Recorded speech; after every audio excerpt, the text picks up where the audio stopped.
Hello, I'm Richard Raffan. This is one of those videos where things did not go according to plan. Trying to keep out of the way of the camera when I was hollowing the previous bowl to this. I went through the side, which might make some of you feel a bit better, but it's only a bit of wood. So I got down and made this one, and so you'll see the whole of this one and 3/4 of the first one. The other quarter is in the firewood bag.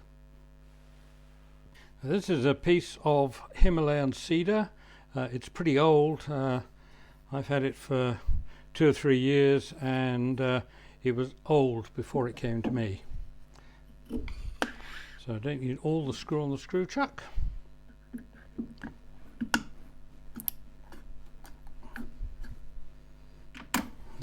Lock the spindle and just cinch that up. Ooh, something made a little crunching sound. There's what looks like a small split there. Anyway, we'll see shortly. So the main thing is to get everything round first. So 1/2" spindle gouge. It's my normal roughing down tool.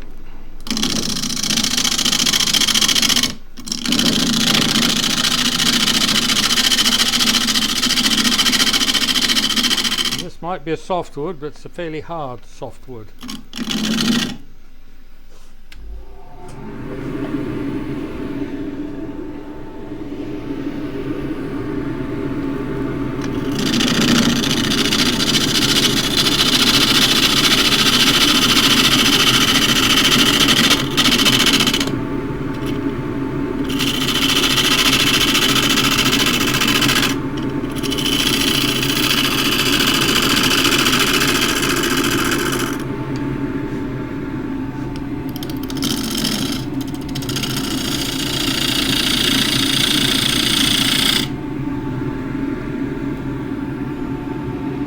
Thing is just get it round first and get rid of all the splits. Little split there, that'll come out by the look of it, but I will mark where it is up here. Just going to true up the top face using the right wing.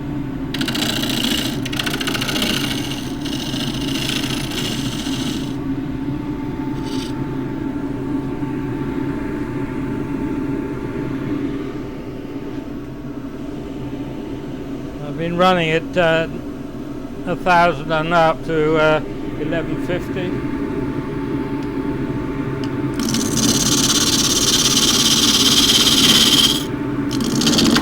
Oh, right. So what happened there was the whole that odd little noise I heard earlier on, which is not a noise I've ever heard before, was clearly the wood just splitting there. So one of the advantages of shortening the screw in the first place is you then lengthen the screw. That hole isn't quite long enough, deep enough, so I need to deepen that slightly.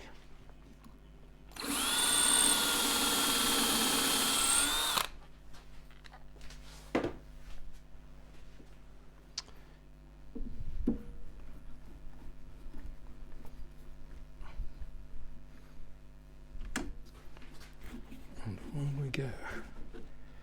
Haven't had that happen for a very long time.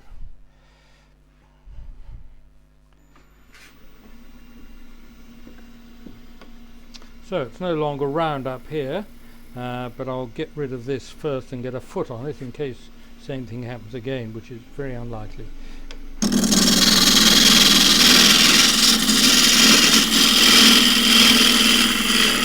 It's unlikely because the screw is now going in about 25mm an inch.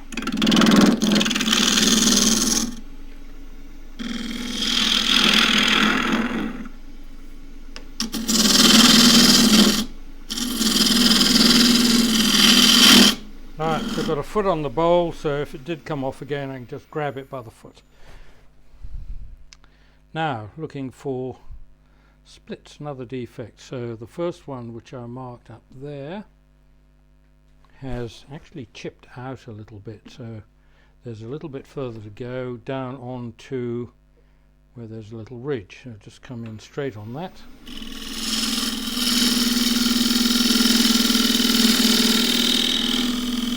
Clean as cut as possible with the shear cut. Where are we? And here, right, that's gone. So, bit of bark to get rid of there, bit of bark to get rid of on the foot there, so just mark where that is. And we'll just see. No, that's not going to fit any of the chucks I've got, so that means I will have to reverse chuck this. And I'm going to finish the base or finish the foot.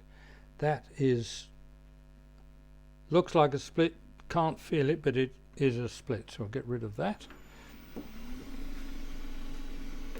I'll take that down a little bit.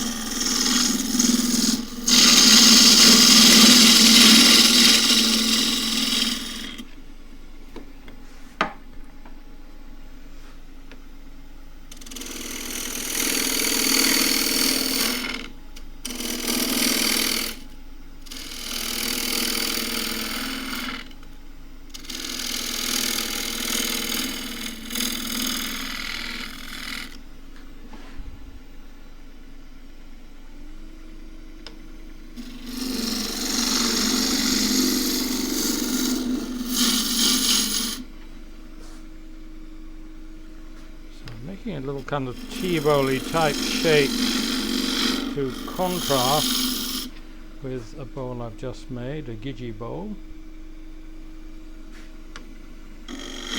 Put a little corner in there for the jaws to seat up against, and just cut that nice and clean. So now running at 15, nearly 1600. Just put that up a bit. Up to 1800. Right, shear cut using the 1/2 inch spindle gouge, projecting the curve off the bottom of the foot.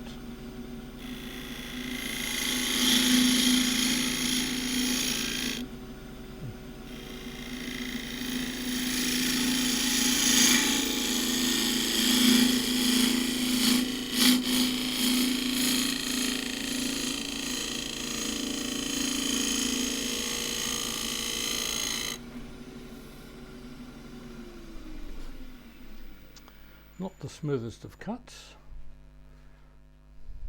Pretty clean, but not the smoothest. So like, oh, it has picked out in the end grain there, so and there happens to be a lump there anyway, so I can try flat scraping that first. It's going to be better to do it with a shear scrape though. Say, oh, that's come up very nicely.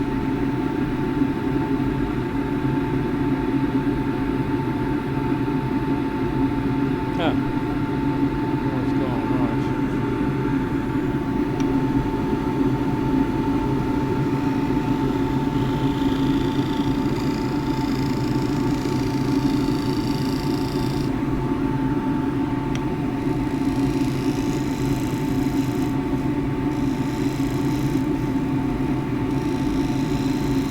Watching what's happening up on the top horizon.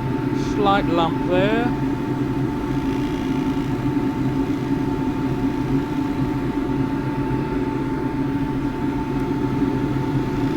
In a fraction. Good.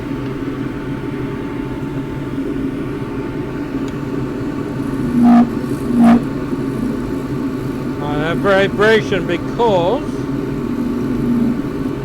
this top surface is not flat, therefore the whole thing is wobbling around if I put any pressure against the wood at all.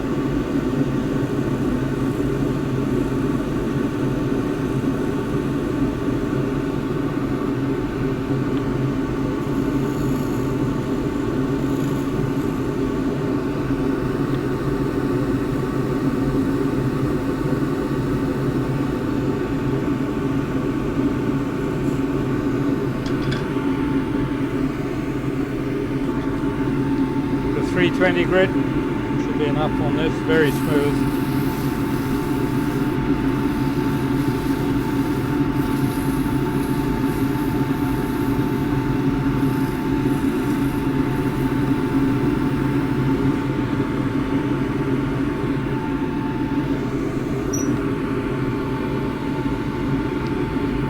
That's going to mark center, so when I come to remount it, I've got a little target which I can line the tail center up with. Right, 180 grit. This is very greasy, this timber, so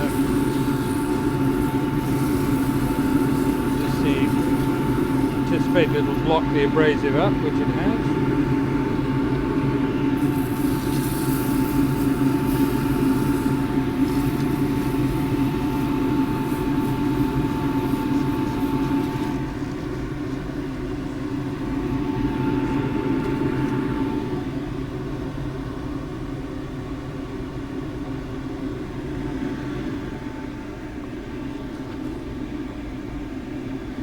A little bit of boiled linseed here, which is the only oil I've got, in fact, which I'll put on to just try and make sanding a bit easier.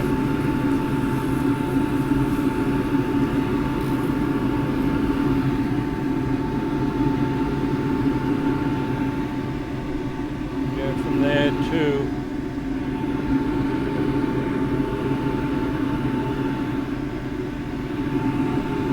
320.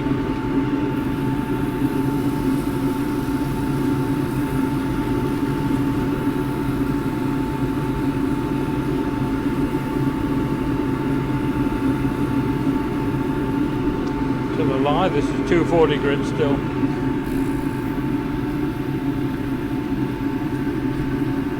.320 comes next.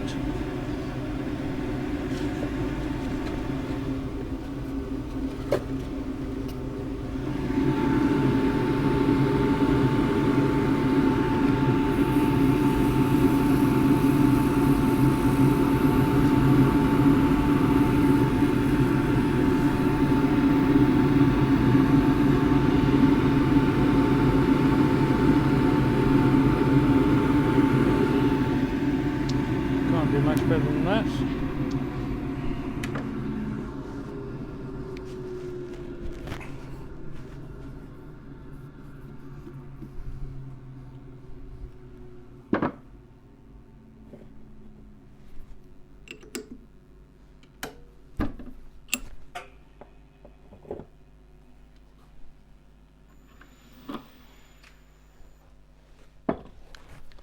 I'll go on to the VM100 chuck with sharp jaws, 58mm sharp jaws. And they will snug up to the corner, and they will leave 8 points which dig into the wood, but they're going to get removed a little bit later.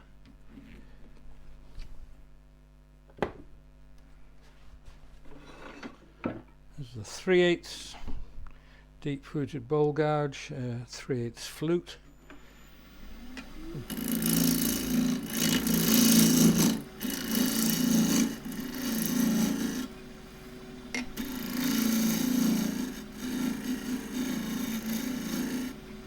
Flatten the top first, just using the wing of the tool.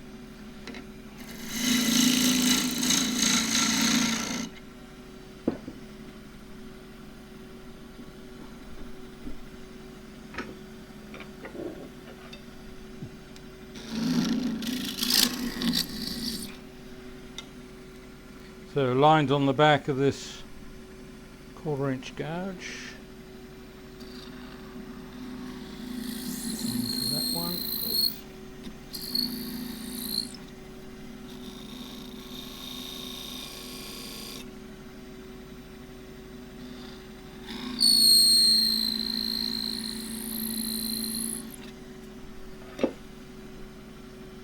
First thing is to get down to the bottom of that hole.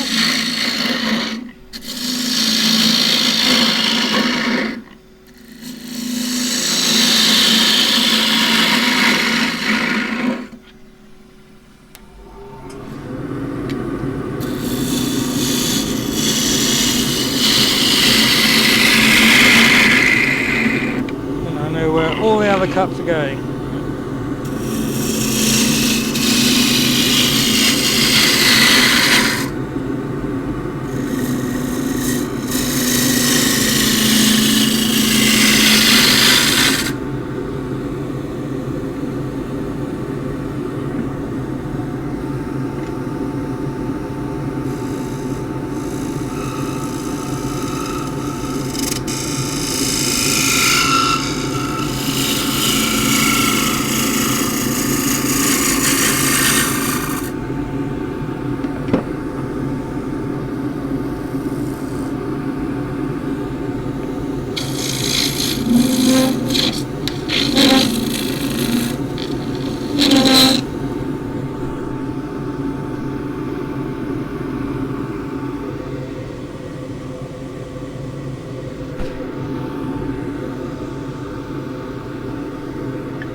to get down most of the way down the side with the gouge, and then just take the curve on round with the scrapers, because I feel I've got more control over the shape that way.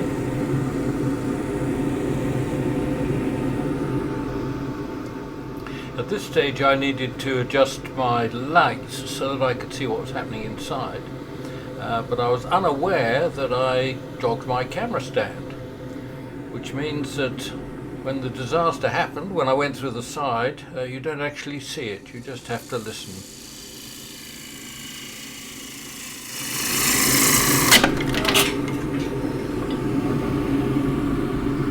So here we go with Mark II, already on the screw chuck, and just get on with this.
Just 1/2 inch of screw.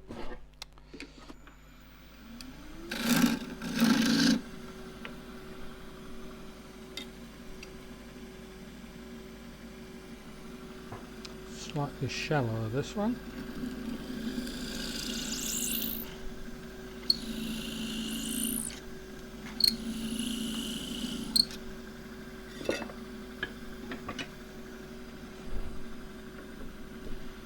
It's bowl gouge. Sound of a split bit on the top.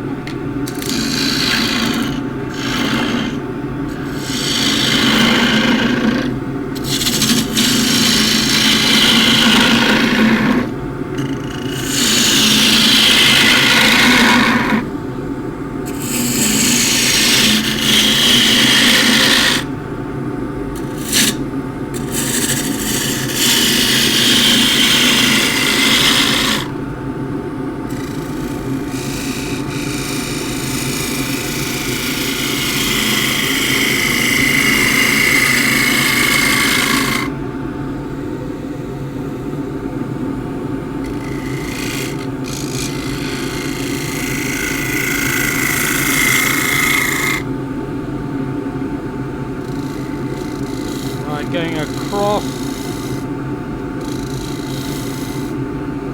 that way rather than against the wood. Put less pressure on that way. Big bowl gouge this time.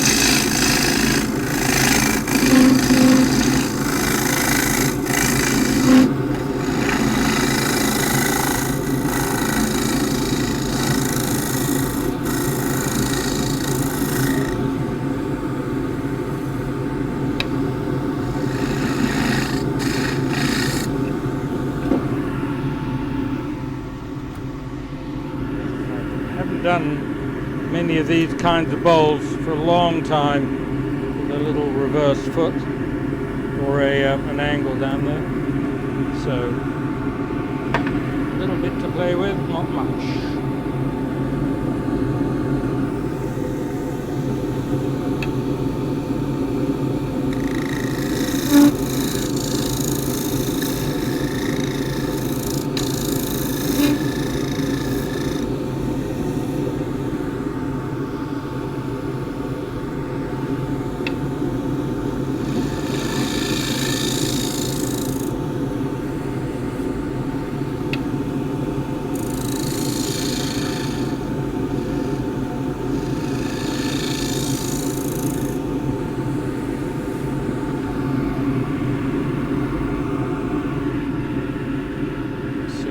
Right in the bottom.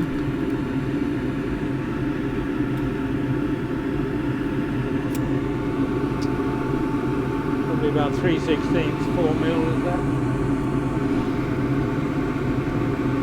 5 mil.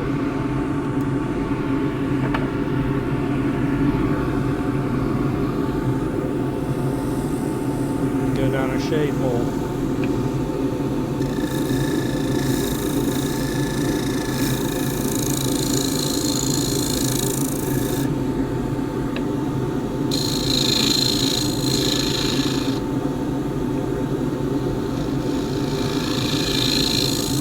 Beginning to sound like 1/8 of an inch now, kind of 3 mil.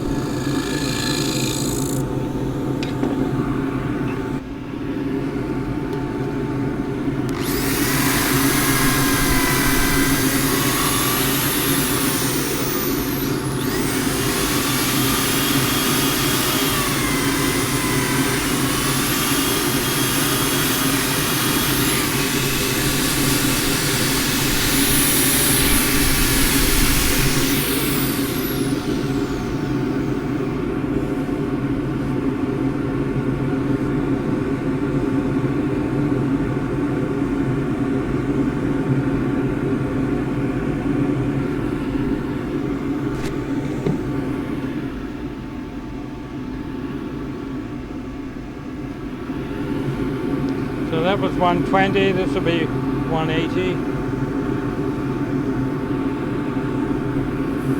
Need a little bowl for this.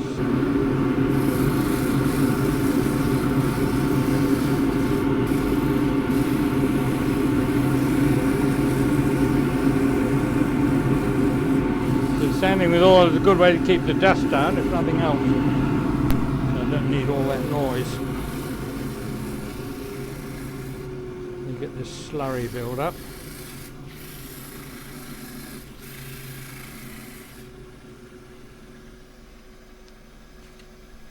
I used to have people sanding with oil in hands-on workshops to keep the dust down. The disadvantage is that to many people is you have to put on an oil finish when you're finishing the piece.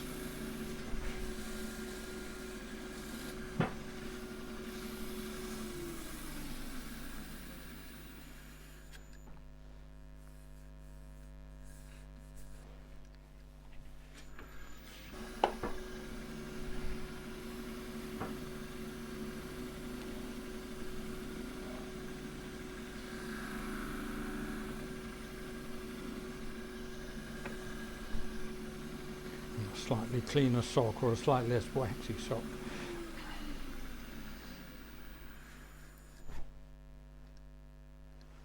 Good.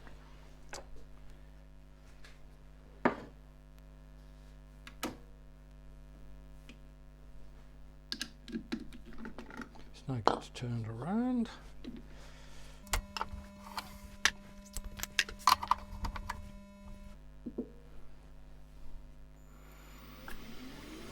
This has just been used on another bowl, so it's nicely trued up.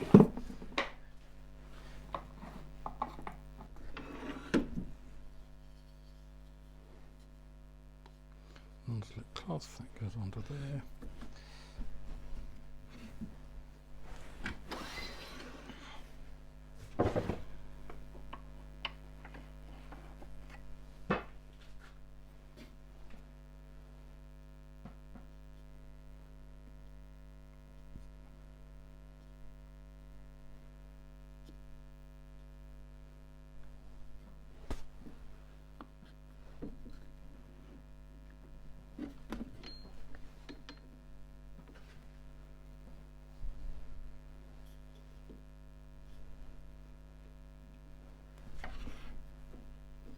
And so just the 8 little divots to get rid of.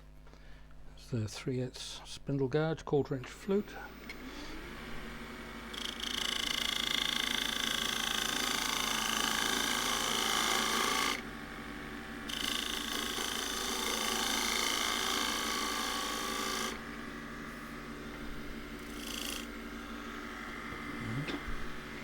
Use my new little spiky tool here, which you'll see in another video being made, or will have seen perhaps.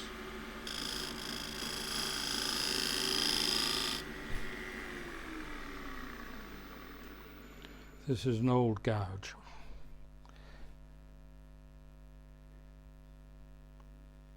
Teeny little divots right in the bottom of the angle there.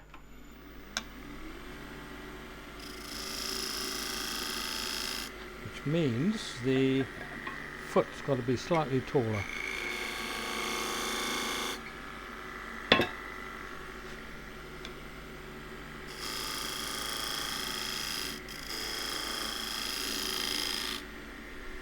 The advantage of this is that I can just drop the handle from the corner and get a little shear stroke coming out. And I'm just wondering if I like that foot. I think it'll be alright for the moment. And if I don't like it later, I can take it off and turn it around. Get some of the slurry on there.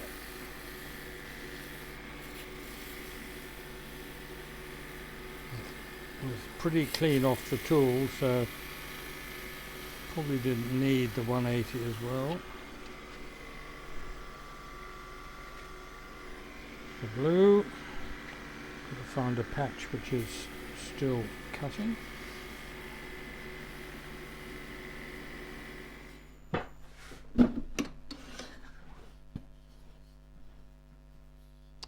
And that is about the easiest way I know of adjusting a foot, just do it between centres.